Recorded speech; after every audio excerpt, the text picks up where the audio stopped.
But days later, Mom helps him get the last laugh. Hello, lovely people. In May 2017, a Seattle-based radio DJ named John Richards received an emotional letter from a mom who lived a couple thousand miles away in Chicago. Sheila Loop explained how her teenage son Jackson always felt like an outcast. It wasn't until high school that he finally found a kinship among band students. Before we move on, make sure you smash the like button, subscribe to our channel, and activate the notifications bell for new amazing videos. Jackson was so excited that he ordered a custom-tailored suit. But just a few hours before prom, Jackson received a text saying that the pre-prom photos were canceled. Instead, his friends said they'd just pick him up at his house and then go straight to the dance. Hours passed by. His friends stopped responding to his calls and texts. Nobody ever came to pick him up.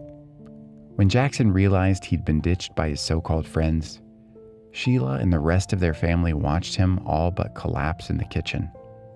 A few days later came the surprise no one saw coming, and Sheila was more than happy to be in on it. John Richards is an influential DJ for KEXP, a widely popular radio station based in Seattle. One day, John received a letter from a mother in Chicago named Sheila Loop. Her letter was regarding her son Jackson, a senior in high school. In addition to the letter, Sheila also had a song request for the DJ, All My Friends by LCD Sound System. John would soon come to learn why this particular song was so meaningful for Sheila and her son. Sheila explained that on Saturday, May 26, Jackson was getting ready for prom night. He and his senior friends from band class, along with their dates, were all meeting up at someone's house to take pre-prom photos as a group. Jackson was so excited that he even ordered a custom-tailored suit for the big occasion. Prom was a particularly important night for Jackson because he had often felt like an outcast at school, like the odd man out. For most of his adolescence, Sheila watched her kind-hearted son struggle to fit in with his peers. He longed to be part of a tight-knit group of friends.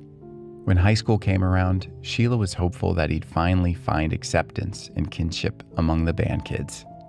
But just a few hours before prom, Jackson received a group text. His friends said that the pre-prom photo shoot was suddenly canceled. Instead, they'd just pick him up at his house before the dance.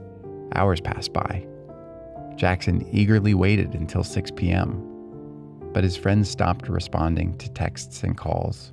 Jackson sat there at home in his brand new suit, all alone.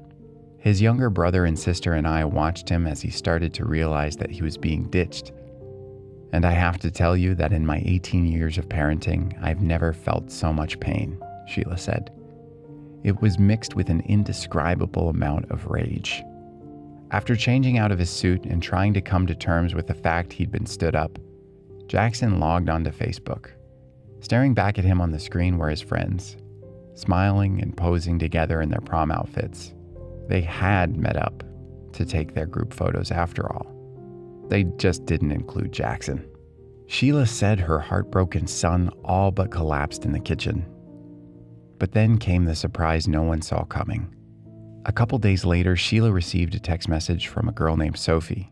Sophie was in Jackson's band class, but she was a junior. The juniors in the band heard about Jackson's ruined prom night.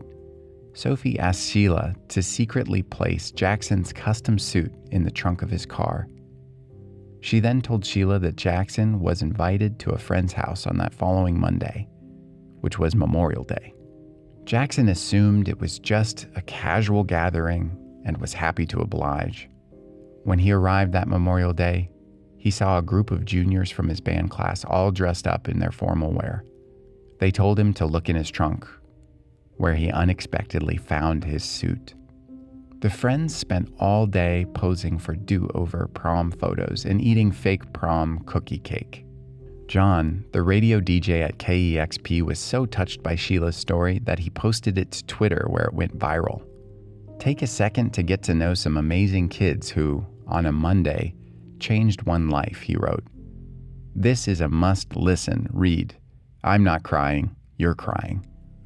In an article for Yahoo Lifestyle, Writer Sabrina Rowe Haasweis says Jackson's prom experience has taught him so much about friendship. You may feel like you belong in a place and you're in a great group of friends, but make sure that they are taking care of you as well, Jackson says. Listen to your gut. If you feel pissed off about something and feel like they're not treating you well, then you're probably right. It took me a long time to figure that out.